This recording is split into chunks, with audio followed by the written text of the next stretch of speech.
Hey there, Tad Hargrave from Marketing for Hippies with part two.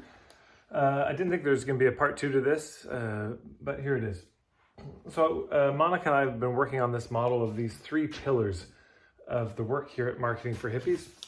And I wanted to go a little bit deeper into what I mean by each of these. With ethics, fundamentally what I mean is respect, the willingness to treat other people with dignity. The first person I heard combine the words respectful and marketing was Jonah Richman on Instagram.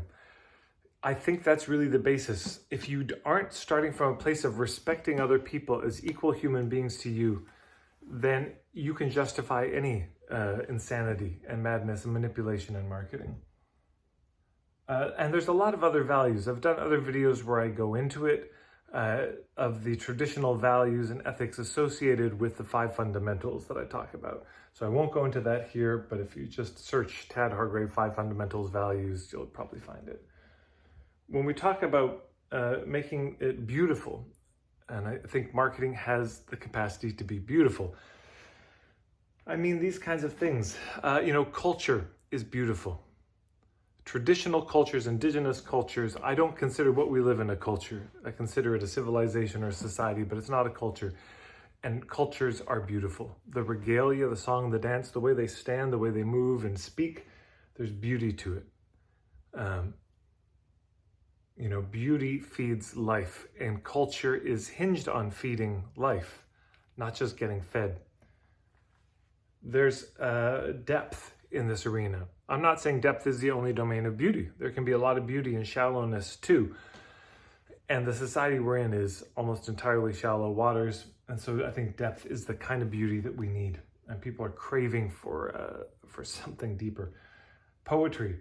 I just did an email a while ago about how people use poetry too soon in their marketing. I don't mean sequentially too soon, but I mean they're not really clear first about their niche, their point of view, their offers, and then they have something unclear and they're trying to be poetic about it.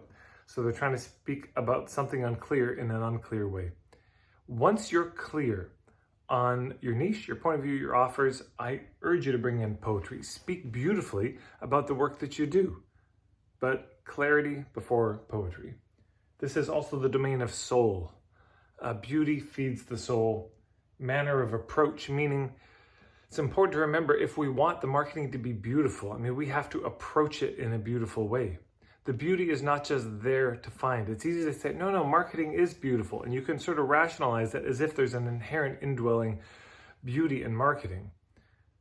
But that's a kind of self-gaslighting. It's a Novocaine for the soul, a way of deadening the conscience. There is no beauty in marketing unless you and the person you're marketing to bring it into that interaction. And of course, we're also talking about style, aesthetic, design, all of that matters for beauty. But marketing also has to be effective. This is so key. And I think a lot of hippies are really cool with the ethics and the beauty part, but really struggle with the effectiveness part. And fundamentally, if there's one word I use for effectiveness, it's this word sustenance. And sustenance means it's got to feed you. This has to put food on the table. If this doesn't work to feed you, then what's the point? It's a hobby. It's beautiful. It's feeding the world temporarily until you go out of business and can't do it anymore. But it's not feeding you and your family. Measurement is very key for effectiveness. If you can't measure it, you can't manage it. There's no way to improve something unless you know what's working and what's not working. Do you know where these people are hearing about you? Do you know if your ads are working? How many people are on your email list? How many people open your emails? There's a lot of metrics that we can track in business. And as soon as we know them, we know exactly where to intervene. A lot of people are investing major energy in minor causes. They're putting so much energy into entirely the wrong thing. But there's the 20% that makes 80% of the difference. There's 20% of your efforts that are getting you 80% of the results. But if you don't measure, you don't know what it is. And that's a way to burn yourself out. This is competence. It's another word for being effective. We've got to be competent in marketing. But that competency, that skill, is different than the skill of your modality, of doing what you know how to do. Those are not the same skill. And this is something that a lot of, hippie entrepreneurs eventually have to grapple with. It's like, oh, I never got taught this skill. It's different than what I do. It's not the antithesis of it, and it's not the undoing of it, but it is different. And of course, experience is a big part of this. Profit, this is, connected to sustenance.